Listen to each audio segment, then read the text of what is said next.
अस्सलाम वालेकुम। आज का लेक्चर है इन्फ्लोरेज के हवाले से। व्हाट इज़ इन्फ्लोरेज, इसको हम एक्सप्लेन करेंगे। पहले वर्ड को समझते हैं। इन्फ्लोरेज टर्म जो है, इसमें फ़र्स्ट EN जो है, इसका मतलब है इन या फिर ऑन। फिर उसके बाद है FLEUR। फ्लूरा जो है या फिर फ्लूर जो है, उसका मतलब है फ्लावर। और AGE एक एक्शन को बोलते हैं। तो एक्शन ऑन द फ्लावर या एक्शन इन द फ्लावर इन्फ्लोरेज का मतलब है।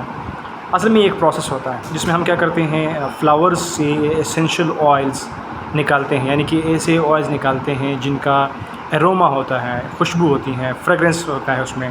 तो ये अमूमन आजकल और वैसे भी ट्रेडिशनली इन्फ्लोरेज मेथड जो है वो यूज़ होता है ऑर्गेनिक के लिए, परफ्यूम को हासिल करने के लिए, फ्रेगरेंसेस को बनाने के लिए। तो होता कैसे है, फ़र्स्ट ऑफ़ ऑल इसके कुछ स्टेप्स होते हैं और ये ख़ास तौर पर उन फ्लावर्स पर हम अप्लाई करते हैं जो बहुत डेलिकेट होते हैं, यानी कि बहुत फ्रेजाइल होते हैं, इजी टू डिस्ट्रॉय। उसकी डिस्ट्रक्शन बहुत जल्दी होती है, ईजी होती है। वो हीट और वाटर को विथस्टैंड नहीं करते, स्टीम को विथस्टैंड नहीं करते हैं। मतलब वो उन फ्लावर पार्ट्स को या फिर उन फ्लावर्स को हम हीट से नहीं मतलब ट्रीट कर सकते हैं। मतलब अगर उनसे हमने एसेंशियल ऑयल्स निकालने होते हैं तो फिर बाकी जो मेथड्स हैं, डिस्टिलेशन है वगैरह वगैरह, वो हम लोग या फिर अप्लाई नहीं कर सकते। या फिर एक और मेथड है जिसको हम लोग बोलते हैं कंप्रेशन मेथड या एक्सप्रेशन मेथड, वो भी हम लोग नहीं कर सकते हैं।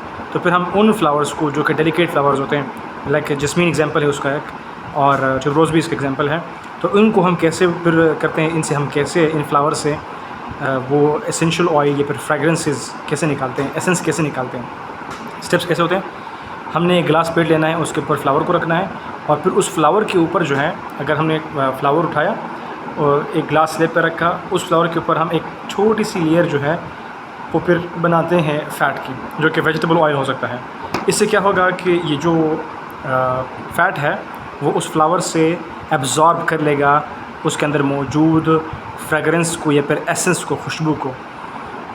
तो वो जब एब्ज़ॉर्ब करेगा तो उसके बाद फिर क्या होगा, हम फोर्थ स्टेप में उसी लिपिड को उठाएंगे, उस फ़ैट को उठाएंगे, उसको फिर वॉश करेंगे अल्कोहल के साथ। और अल्कोहल के साथ वॉश करने के बाद क्या होगा कि वो एसेंस या वो फ्रेगरेंस जो लिपिड में थी वो ट्रांसफ़र हो जाएगी इनटू अल्कोहल।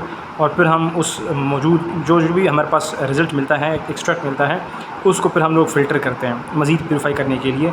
और डिस्टिलेशन के थ्रू हम लोग जो एसेंशियल ऑयल है उसको फिर प्यूरीफाई करते हैं और जो हमें रिक्वायर्ड हमारा ऑयल था या फ्रेगरेंस होता है वो हम अचीव कर लेते हैं। आप लोगों को पता है कि डिस्टिलेशन में हम क्या करते हैं, हम बॉइलिंग पॉइंट के बेस पर जो है एक पर्टिकुलर चेंबर में मौजूद 1, 2, 3 अगर कंपोनेंट्स होते हैं, उसको हम ऐसे ट्रीट करते हैं कि भाई जिसका बॉइलिंग पॉइंट लो हो वो हमारे पास वेपराइज़ हो सके, और उस वेपराइज़ जो होगा उस वेपराइज्ड कंपोनेंट को हम फिर एक और चेंबर के साथ, यहाँ पर उसकी आउटलेट होती हैं जहाँ पर उसको हम लोग बोलते हैं कंडेंसर।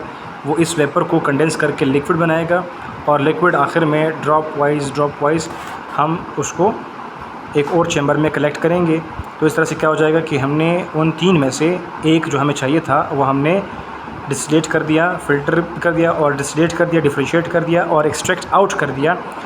तो ये मैकेनिज़्म जो है इसको बोलते हैं डिस्टिलेशन।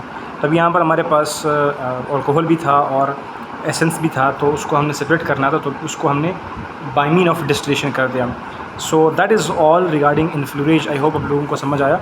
सो ये एक मेथडोलॉजी है जिसको हम लोग यूज़ करते हैं फ्रेगरेंसेस को बनाने के लिए। So that is called actually इन्फ्लोरेज।